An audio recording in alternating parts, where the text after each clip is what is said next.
At the Marine Corps Recruit Depot San Diego Command Museum, visitors are provided with an educational setting that portrays the legacy of the Marine Corps for the training of recruits and the continuing education of Marines, and serves as a bridge to the community.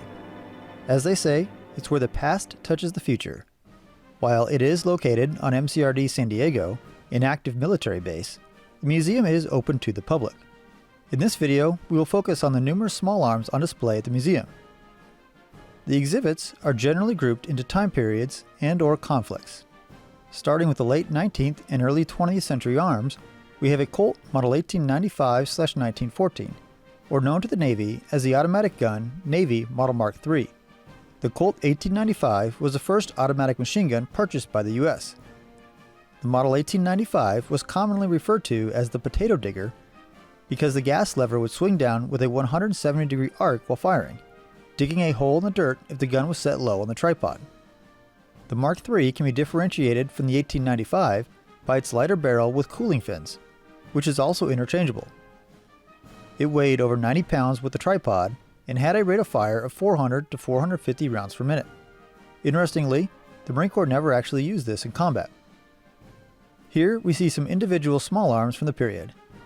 This Model 1903 rifle was produced in 1904 based on its serial number. Included with it is a clip of .30 caliber ammo and a M1905 bayonet with M1905 canvas scabbard. The revolver seen here is a Colt New Service, which was adopted by the U.S. as the M1909 and is chambered in .45 Colt.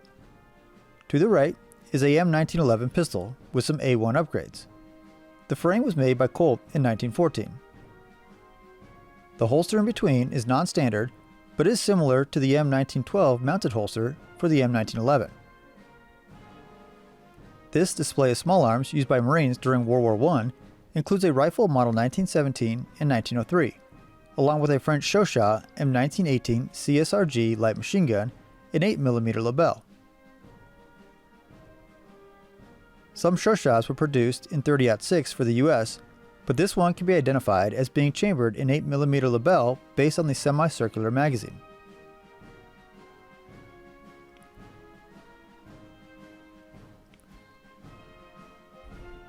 The serial number on the 1903 puts its production in 1904. Here is the US Model 1917. These were adopted to supplement the 1903, and by the end of the war, they outnumbered the 1903 in use by the American Expeditionary Force 3-1. Taking a look at some larger and heavier firearms, here we have a MG08 15 machine gun, chambered in 8mm Mauser, and used by Imperial Germany during World War I. This was an attempt at lightening the MG08. The MG08 15 was first used against Allied troops in April of 1917. Speaking of 1917, this is a US Model 1917 A1 water-cooled machine gun. The A1 was a post-war improvement incorporating a new bottom plate with side flanges riveted to the side plates, which can be seen here. The machine gun rests on a US Model 1917 tripod. Lightening things up a bit, these are some light machine guns of the time. Front is the venerable M1918 Browning automatic rifle, or BAR. These were adopted in late World War I by the US and were designed with what was termed walking fire in mind. The idea being the gunners could walk through no man's land, the area between the trenches, firing their automatic rifle from the hip. The cartridge belt seen here was specifically designed with a cup to place the buttstock in, helping to steady the rifle. The BAR seen here appears to be an original M1918 with original buttstock and handguard. It has been fitted with a M1918A2 bipod adapter in the interwar period. Behind the BAR is a British Lewis gun adopted in 1914 and chambered in .303 British. These would go on to see service throughout World War II, much like the BAR. Moving to the mid-20th century, we have the World War II displays. Going into World War II, the Marine standard rifle was still the Springfield 1903. This one was made at Rock Island Arsenal and retains an early stock, known as an S stock. Replacing the M1903 was a U.S. rifle caliber .30 M1, known as the Garand. This one, interestingly, has a M7A3 rifle grenade launcher on it. And opposing the M1 in the Pacific would have been the Japanese Type 99 rifle, known as an Arisaka. This one was made at the Nagoya Arsenal and is a lighter model with no anti-aircraft sight or bipod. Here is a M1941 Johnson light machine gun, and these are fairly uncommon to see. They were used by the Marine Raiders in World War II in lieu of the BAR, as it was 6 pounds lighter. Based on the serial number, this one was produced in 1941, the first year of production. Behind the Johnson LMG is a British Boys anti-tank rifle, chambered in the 55-inch Boys cartridge, as seen on this 5-round clip.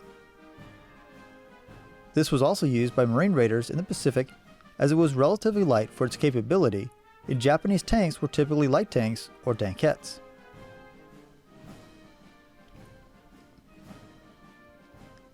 Marines carrying these larger weapons would have likely had a M1911A1 pistol such as this one, which is missing most of its finish. Here we see a Japanese Type 100 submachine gun and a US M1 carbine. The Japanese Type 100 SMG was made by Nagoya Arsenal and is a later model with fixed rear sight known as a Type 100/44, likely made post-1944. It is missing its 30-round magazine, and an interesting note on the Type 100 is that it could be fitted with a bayonet lug. The lug can be seen below the front sight. This M1 carbine has the early flip rear sight, push safety, and barrel band without bayonet lug, but it also has a commercial metal ventilated handguard. Here we have another example of an M1 rifle. This one has the later stamped trigger guard. Included with it is a cartridge belt with transitional canvas colors, and it also has an M1 bayonet attached. Flamethrowers are unique weapons and interesting to see. Not sure if this is an M2 or M2A1, but it does have the hourglass backpack frame from World War II. The wand is a -2 variant used during World War II and Korea.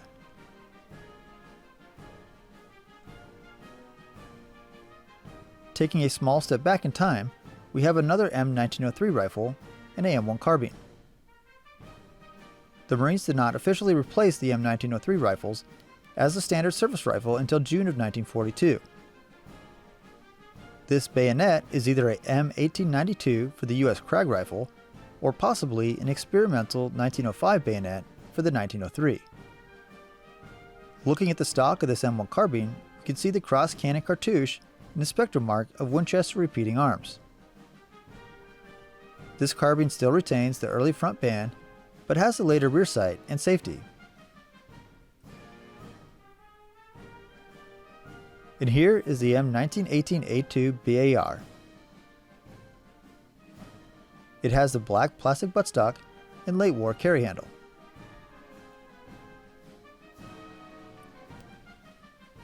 This is another example of a Japanese Type 99 and would be referred to as a last-ditch rifle. Note the wood butt plate, simplified bolt, fixed sights, and shortened handguard, all done to make these faster and cheaper. And what would a World War II display be without a Thompson submachine gun? This is the 1928 A1 variant, which replaced the distinctive vertical grip with a horizontal front end. It can be identified as a pre-war example by the adjustable sight and cooling fins on the barrel. And below it, a Japanese Type 14 pistol, also known as a Nambu pistol. This one was produced at the Torimatsu branch of the Nagoya Arsenal in May of 1943. It is a later first series pistol and has the enlarged trigger guard. Another example of a Nambu pistol is this Type B, known as a baby Nambu. These were often purchased by Japanese officers and were not an official Japanese military sidearm. This one has the later aluminum magazine bottom. To go along with this newspaper announcing the end of the war is a Japanese Type 26 revolver. These were developed by Japan and adopted in 1893. The 9x22 rimmed cartridge it shoots is specific to the Type 99. Moving into the Korean War era displays, we have many of the same firearms, such as this M1 rifle and M1911A1 pistol.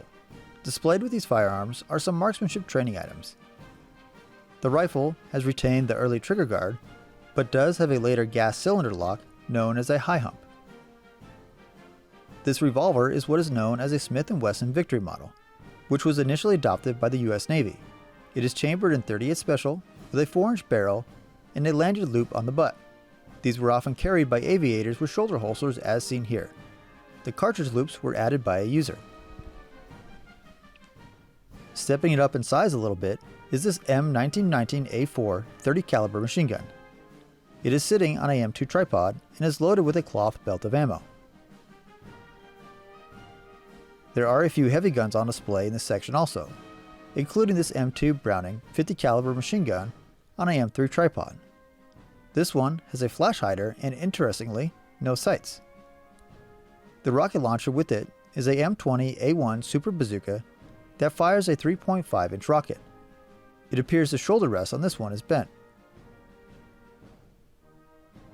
Progressing to the Vietnam era, this display shows some US small arms from the time.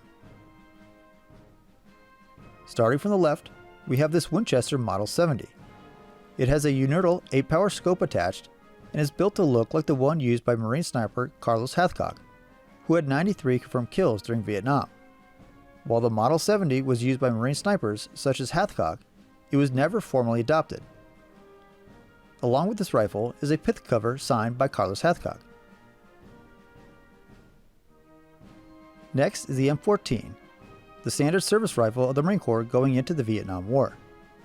While it is the shortest lived service rifle, it is still synonymous with the early part of the war. This one has a later production fiberglass handguard.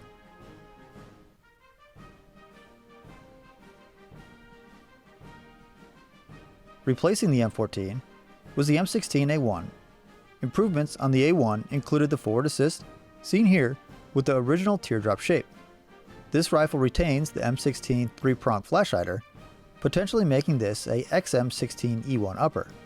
While there were some problems with the initial issue of the M16A1, it, along with its improved variants, would remain in service until the early 2000s. Stepping up the bore diameter a bit, we have the M79 40mm grenade launcher. These were added to the inventory in 1962. They were often called a blooper due to the sound they made when fired. Another iconic small arm from the time is the M60. Adopted in 1957 as a medium or general purpose machine gun, it was chambered in the same 7.62 cartridge as the M14 and was fed by disintegrating belts. This display is very cool as it shows a number of foreign weapons used against the US. The SKS in the display is a battlefield pickup by Medal of Honor recipient Colonel Wesley L. Fox, United States Marine Corps, who was then a lieutenant. The MP40 seen here was made by Steyr in 1942. MP40s in Vietnam would have likely been captured by the French in World War II and then brought to Vietnam by them during the French Indochina War in the late 40s or early 50s. This is a Japanese Type 100 paratrooper rifle. It's an experimentally modified Type 99 from the Torimatsu factory of Nagoya Arsenal. The rifle breaks in half to make it easier to parachute with. Only about 500 are presumed to have been made. This one also has some battle damage. Here we have a Yugoslavian M70 AB2. This is a select fire AK style rifle with an underfolding stock and a rifle grenade sight.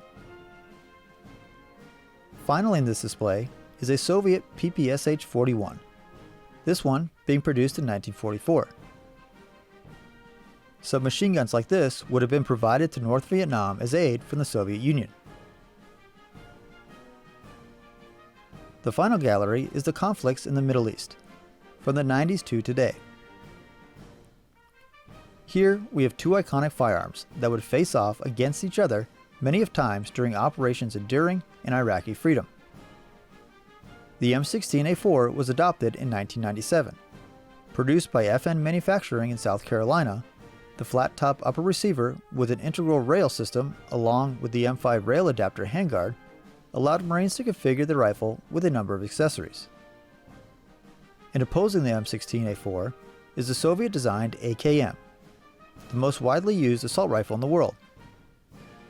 This one is select fire and has a stamped receiver.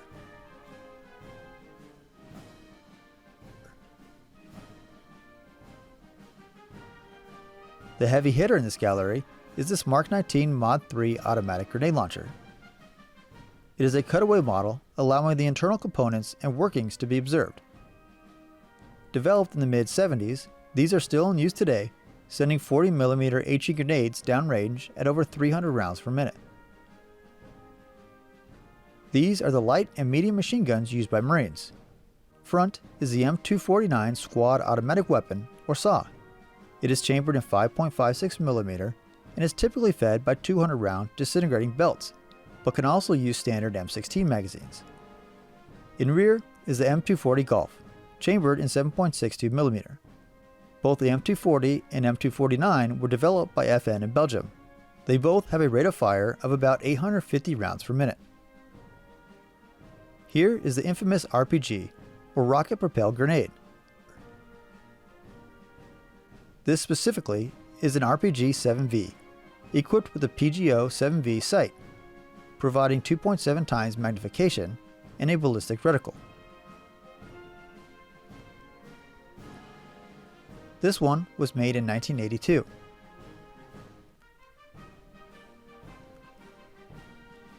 A couple pistols are displayed in this gallery. This pistol is an Iraqi Tariq. It is a licensed copy of the Beretta M1951 and is chambered in 9mm. While the M1911A1 was officially replaced in 1985, they would remain in inventories and continue to see service in the Middle East conflicts. Here we see a M72 light anti-tank weapon, better known as a law rocket. It was adopted by the US in 1963 and fires a 66mm rocket at 480 feet per second.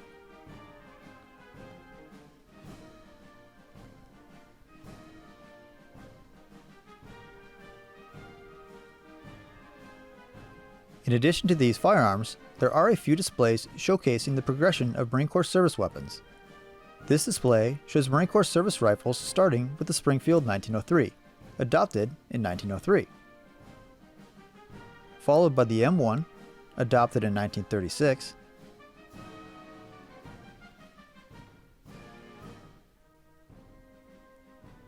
M14, adopted in 1957,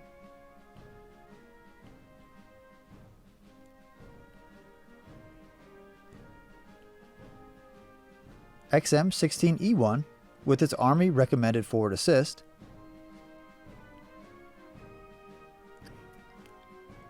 and 3-prong flash suppressor, M16A1 adopted in 1967,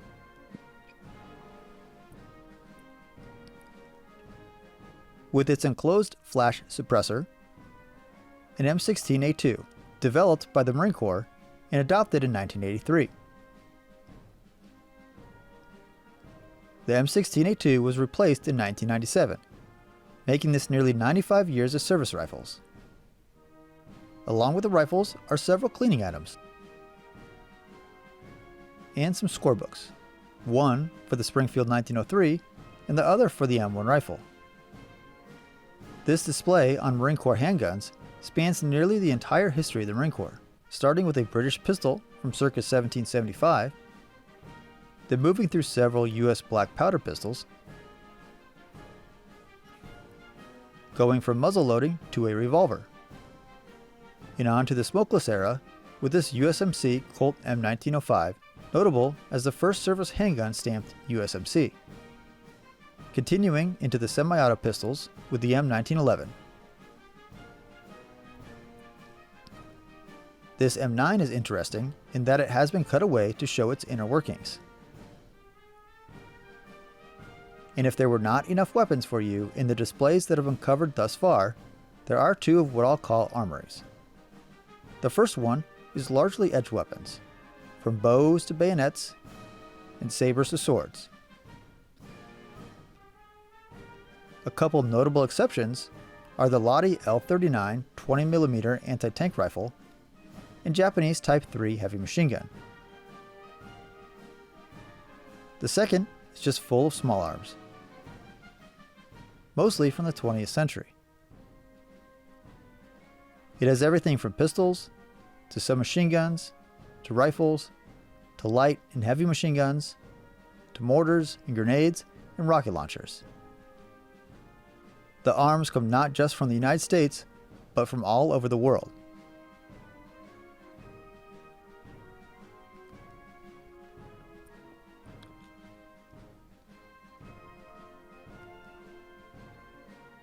If you are interested in military small arms, this museum has plenty, and is worth checking out if you are in the area. Overall, this is a rather unknown museum outside those who have been through the Marine Corps Recruit Depot. As mentioned, the museum is open to the public, but visitors are subject to base access procedures. A link to the museum website is in the description. There you will find the most up-to-date information on these access procedures. Thanks for watching. If you found this video interesting or helpful, go ahead and give the video a like and subscribe to the channel. Then let us know what you thought or would like to see with a comment. If you would like to support the channel more than you already are by watching and sharing the video, you can become a member on Patreon or YouTube. Links to these are in the description below. For more information on historical firearms, head on over to historyandfirearms.com.